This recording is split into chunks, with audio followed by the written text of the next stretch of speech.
അപ്പുറത്തും ഇപ്പുറത്തുള്ള പെമ്പിടരെ കണ്ട് പഠിക്കണം. രാവിലെ എണീച്ച് മുറ്റമടിച്ച് വെള്ളം കോരി അമ്മമാരെയൊക്കെ സഹായിച്ച് കെട്ടുപ്രായം കഴിഞ്ഞിരിക്കുന്ന പെണ്ണാണ് നീ. അന്യ വീട്ടിലോട്ട് പോണം. നാട്ടുകാർ കണ്ടെന്ത് വിചാരിക്കും? ഈ മാലോകരോട് ഞാൻ എന്ത് പറയും? ഈ വീട്ടിൽ ആരാ വേലക്കാരി? ഞാനാ നീയാ? ഞാൻ ഈ തുണിയൊക്കെ നല്ലോണം കഴുകി നേരെ ഇടാൻ നോക്കും. വന്നിരിക്കേ വെറുതെ അടുക്കളയിൽ ഇരുന്ന ഞാൻ ഒരു പടവലങ്ങി എടുത്ത് അതിന് പോലും നോവാതെ ചൊണ്ടിക്കൊണ്ടിരിക്കുകയായിരുന്നു. ഇവിടെ വന്ന് വേതാളം പറഞ്ഞ് പണി ഇരന്ന് വാങ്ങിയേ. അല്ല, നീ കുറച്ചുകൂടി എന്തോ പറഞ്ഞില്ലേ? ഞാനൊന്നും പറഞ്ഞില്ല. അല്ല, എന്തോ പറഞ്ഞു. അത് വെള്ളം കൊരണമെന്ന് പറഞ്ഞായിരുന്നു. അല്ല, അത് കഴിഞ്ഞിട്ട് വിറവ് കെട്ടണമെന്ന് പറഞ്ഞായിരുന്നു.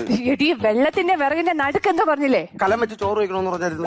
അയ്യോ അല്ല, കല്യാണം എന്നോ പ്രായം എന്നോ എന്തൊക്കെ പറഞ്ഞില്ലേ? അത് കല്യാണ പ്രായം കഴിഞ്ഞിരിക്കണെന്ന് പറഞ്ഞു. എന്നെ കണ്ട കല്യാണ പ്രായം തോന്നുന്നു.